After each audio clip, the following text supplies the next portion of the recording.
మా డైరెక్టర్, మా కెప్టెన్ సాయి మోహన్ గారు, మీ మాటల్లో సినిమా గురించి ప్లీజ్.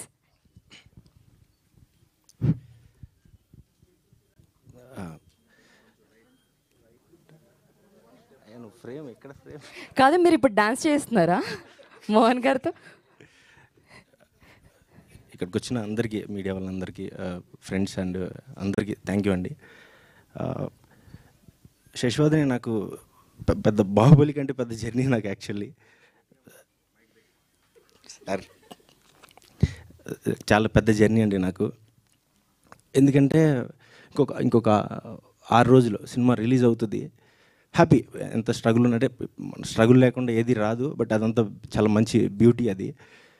బట్ నాకు ఈ సినిమా ఎందుకు అని అంటే ఒక మాట మీతో షేర్ చేసుకుంటున్నాను అండి. ఎందుకంటే ఈ స్టేజ్ మీదకి ఈరోజు వచ్చినప్పుడు ఒక మాట మా నాన్నకి చెప్పాలనుకున్నాను నేను.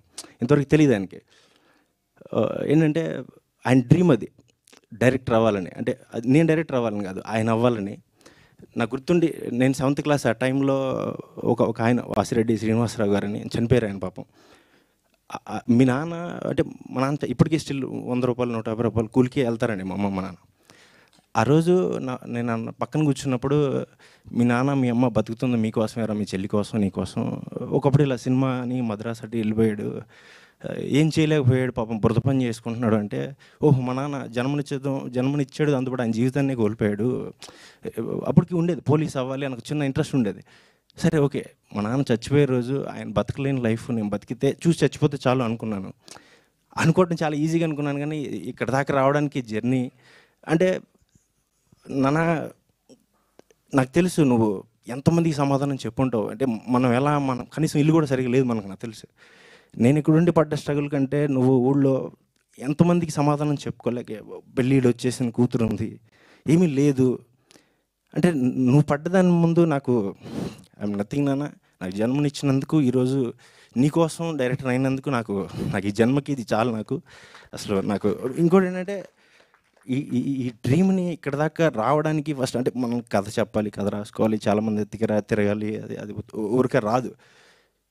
ఫస్ట్ నేను తేజ గారికి ఒక చోట నరేషన్ ఇచ్చినప్పుడు ఆయనకు కూడా బిలీఫ్ లేదు యాక్చువల్లీ. ఏంటంటే నేను షార్ట్లు చెప్తాను, ఎక్కువ కథ కూడా చెప్పలేను. ఇలా ఉంటుందండి, ఇక్కడ ఒక ఆర్ఆర్ వస్తుంది, ఇలా ఫీల్ ఉంటుంది, ఇలా చెప్తాను. ఆయనకి ఏదో ఉంది, కానీ జడ్జిమెంట్ రానప్పుడు ఫస్ట్ గౌరీ గారి దగ్గర తీసుకెళ్ళి ఇంకొక నరేషన్ ఇస్తే, ఏదో చెప్తున్నాడు అయినా చేస్తే బాగుంటుంది, చాలా బాగుంటుందని నమ్మి ఫస్ట్ నా డ్రీమ్ కాదు, మా నాన్న డ్రీమ్ని ఫుల్ఫిల్ చేయడానికి నాకు ఛాన్స్ ఇచ్చినందుకు మేడం నేను లిటరల్లీ అసలు సార్, ఎందుకంటే మా నాన్న నాకు జన్మిచ్చాడండి, చాలు నాకు. ఆయన కోసం ఇక్కడ దాకా వచ్చాను, అది అంతకుమించి నాకు ఏం అవసరం లేదు. ఈ జర్నీలో ఒక డెబ్యూటెంట్ డైరెక్టర్ని చాలా జడ్జ్ చేస్తారు చాలామంది. నాకు ఉంది, రక్షిత్ గారు, కోమలి గారు అవ్వచ్చు, మిగతా అందరు టెక్నీషియన్స్ ఒక 10 days ఎలా తీస్తాడు అసలు, ఏదో చెప్తాడు కదా షార్ట్లు అవి ఇవి అని. ఫస్ట్ 10 days షూట్ చేసినాక ఆ రష్ అయిపోయిన తర్వాత, అంటే ఆ తర్వాత నమ్మిన విధానం నన్ను సార్, నిజంగా సార్, అంటే భయపడేవాడిని, ఎప్పుడు భయపడతాను, నార్మల్గానే భయపడతాను, ఇది మాట్లాడిన తొందరగా.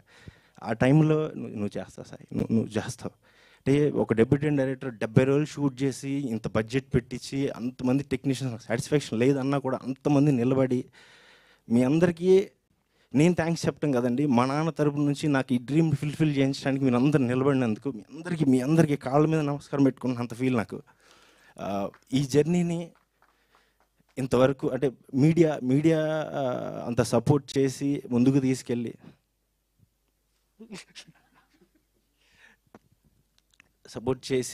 శశివర్ధని అనేది ఏదో సంథింగ్, ఏదో చిన్న సాటిస్ఫాక్షన్ ఇచ్చే ఫిలిం అవుతుంది అని నమ్మినందుకు, సపోర్ట్ చేసినందుకు అందరికీ థ్యాంక్ యూ అండి.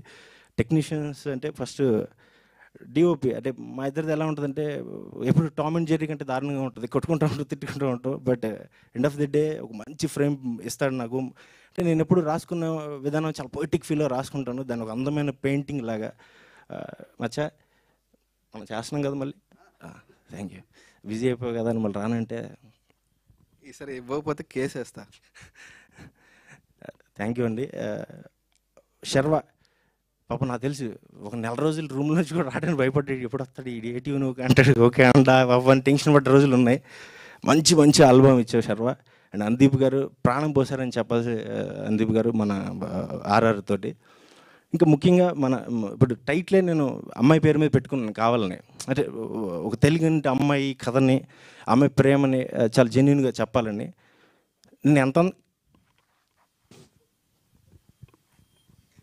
ఎంత అందంగా రాసుకున్నానో అంతకంటే అందంగా చేశారు కామెడీ గారు. అంత సపోర్ట్ చేశారు, చాలా లోలో ఉన్న టైంలో కూడా సపోర్ట్ చేస్తూ ముందుకు తీసుకెళ్లారు. అండ్ మన శ్రీమన్ గారు, ఆయన ఫోన్లో చెప్పారండి కథ, దగ్గరికి వెళ్ళి కూడా చెప్పలేదు, ఫోన్లో చెప్పగానే కథ చెప్తుంటే నాకు మా నాన్నగారు గుర్తొచ్చారండి. నేను చేస్తాను, నాకు ఒక ఫుల్ నెరేషన్ ఇస్తారా అన్నారు. ఆర్ఎఫ్సీకి వెళ్ళి కథ చెప్పినప్పుడు నేను ఇమీడియట్లీ చేస్తానంటే అసలు బడ్జెట్లు అవి కూడా నాకు అది కాదు, మనం నేను చెయ్యాలి అని. ఎంత ఓన్ తీసుకున్నారంటే ఆయన, ఈ పర్సనాలిటీ సరిపోదేమో, నేను ఈ క్యారెక్టర్కి ఇంకా నేను బాగా బల్క్ అవుతానని చెప్పి ఇంకా చాలా ఆయన పర్సనల్ కేర్ తీసుకొని అంత బాగా చేసి, ఇందాక మీకు 7 days to go వీడియోలో ఒక 3 minutes షార్ట్ అది చెప్తున్నారు. అది నేను రాసి షూట్కి వెళ్ళే రోజు వరకు నాకు లేదు, నేను సింగిల్ షాట్లో తీస్తానని కట్ చేద్దామనే ఉండే. బట్ ఆయనతో అంతమంది ఒక 3 days జర్నీలో ఇది సింగిల్ షాట్ పెడితే ఆయన చేస్తాడు, 100% మనని చాలా బాగా చేస్తాడని నమ్మి చేసినందుకు అసలు రేపొద్దున మీకు శిశువాది అనే ఒక మంచి ప్రేమ కథగా దీని మించి ఉంటుంది, ఫాదర్ అండ్ సన్ ఎమోషన్ అనేది. అండ్ ఇంకా ఎడిటింగ్ గ్యారీ గారు లిటరల్లీ ఎన్నిసార్లు మార్చాను, ఎన్ని షాట్లు మార్చాను, పాపం ఆయన ఓపిక్కి, ఆయన ఎక్స్పీరియన్స్కి, నాకు ఇచ్చిన రెస్పెక్ట్కి థ్యాంక్ యూ అండి. ఆయనకి మిగతా వాళ్ళు ఏమన్నా మర్చిపోయి ఉంటే సారీ అండి. మా గౌరీ గారు కాస్ట్యూమ్స్ అది మాట్లాడారు కదా డిఓపి గారు, అంటే నేను జస్ట్ ఈ అమ్మాయిని ఇలా చూద్దాం అనుకుంటున్నానండి అన్నాను అంతే. నాకు లుక్ టెస్ట్ వరకు అమ్మాయి ఎలా ఉంటుందో తెలియదు, ఆ కాస్ట్యూమ్స్ ఎలా ఉంటాయో తెలియదు. లిటరల్లీ తీసుకొచ్చి చూపించి ఇలా ఉంటుందండి సాయి గారు అంటే అసలు చాలా హ్యాపీ ఫీల్ అయ్యాను మేడం. ఇప్పటికీ థ్యాంక్స్ చెప్పుకోలేను మేడం, మీకు లైఫ్ లాంగ్ రుణపడి ఉండడం తప్ప, ఎందుకంటే మీరు లేకపోతే నాకు ఈ సినిమా లేదు లిటరల్లీ. ఇంకేమన్నా మర్చిపోయింటే సారీ అండి. వచ్చిన వాళ్ళందరికీ థ్యాంక్ యూ.